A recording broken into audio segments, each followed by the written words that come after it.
Hey there, welcome to the Daily Hope. Today's passage comes from Philippians 2, and it sets the tone for the kind of mindset Jesus is inviting us into today. Let me read it for us. Philippians 2, 5-7. In your relationships with one another, have the same mindset as Christ Jesus, who being in very nature God, did not consider equality with God something to be used to his own advantage. Rather, he made himself nothing, by taking the very nature of a servant, being made in human likeness. When I sit with these verses, I'm struck by the kind of power that Jesus chose to show. He was equal with God, fully God, but he didn't use that power to get his own way or to make people behave the way he wanted them to or force them to believe. He wasn't manipulating or strategizing for control.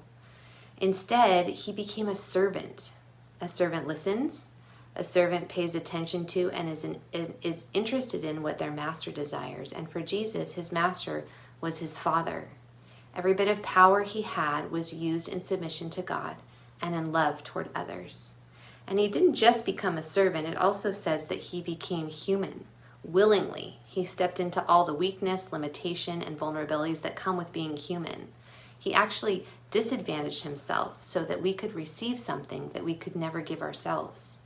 But here's where it gets real. Paul tells us, in your relationships with one another, have the same mindset as Christ Jesus.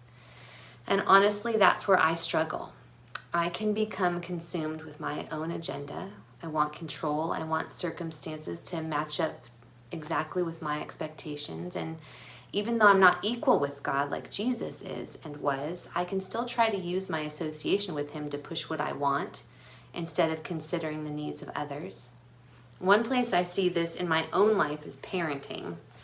I don't intend to be controlling with my kids, but when I'm afraid for their future or they make a decision that scares me, I react out of fear and not faith. I speak too quickly or I push too hard because I want what will make me feel better, and in those moments, I'm not truly relating to them. I'm just trying to alleviate my own anxiety, and that isn't love. Jesus went from being God to becoming human, but so often we try to go the other direction from being human to acting like we're God. Yet we're only human. And if Jesus embraced humanity and became a servant, then we can follow his lead. We can accept our limitations and use the power that he's given us by his Spirit in service to God and in love toward others. So here's the closing question for today.